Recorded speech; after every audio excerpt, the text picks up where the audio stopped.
I got so much motherfucking design on right now. Break it down, bring it back, make it clap. I got 3 old thoughts, new guap, where that thing? Bitches on my line, and you know they come strapped. Hold up, what it not, 45 scope attached. Like, whoa, how you fucking with these hoes? I pull up the greatest and now selling all these shows. Yang pertama air dimanfaatkan sebagai sumber energi karena sifat gravitasinya. Air selalu mengalir dari permukaan tinggi ke lebih rendah. Sumber energi dari air dimanfaatkan dengan cara pemasangan kincir angin dan pembangkit listrik tenaga air di Indonesia. Yang kedua, cahaya matahari atau surya bisa dimanfaatkan sebagai energi surya dengan sebuah alat yang disebut panel surya. Bisa menyerap cahaya matahari untuk dimanfaatkan jadi bentuk energi lainnya, salah satunya listrik. Yang ketiga, angin. Kita dapat mengubah energi angin ke bentuk energi lain dengan memanfaatkan teknologi kincir angin. Kincir angin bisa dimanfaatkan untuk mengubah angin jadi energi gerak, kemudian jadi energi listrik. Jenis energi ini hampir bisa dilakukan di seluruh dunia, karena angin ada di seluruh dunia. Yang keempat, panas bumi. Panas bumi merupakan jenis energi yang berasal dari dalam inti bumi yang panas. Teknologi panas atau geothermal biasanya dipasang di dekat gunung Merapi yang masih aktif. Yang kelima, biomasa. Sumber energi biomasa berasal dari bahan organik yang asalnya seperti hewan atau tumbuhan. Biasanya asalnya dari limbah sisa nabati yang tidak dipakai seperti jagung, kopi, ikan laut. Hasil pengolahan bisa dijadikan bahan bakar pengganti minyak. Yang keenam, biogas. Biogas merupakan sumber energi terbarukan dan ramah lingkungan.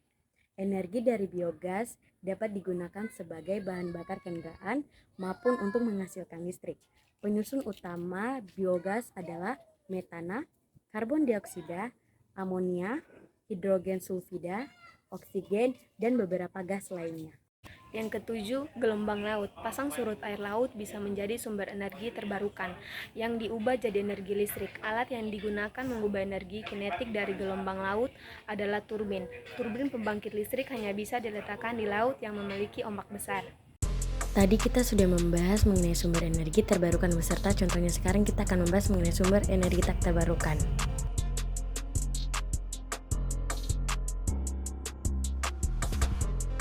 Yang pertama, batu bara. Batu bara merupakan bahan bakar fosil yang terbentuk dari jasad makhluk hidup yang terkubur jutaan tahun lalu.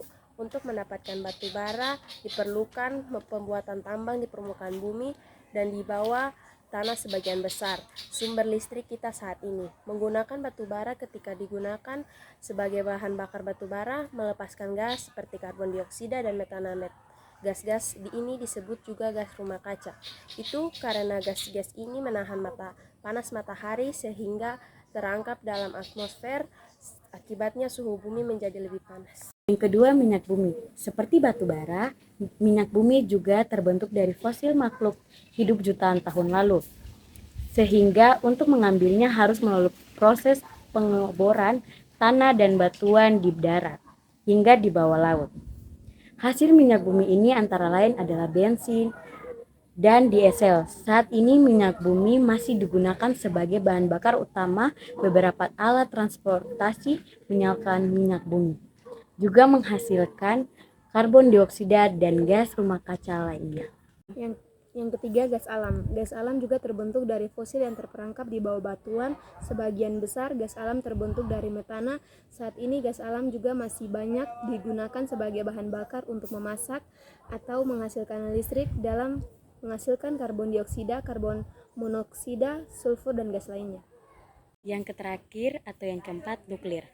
Bahan untuk memproduksi nuklir cukup terbatas, yaitu uranium. Proses penambangan uranium untuk bahan bakar nuklir dan pembuatan pembangkit nuklir menggunakan banyak energi lainnya.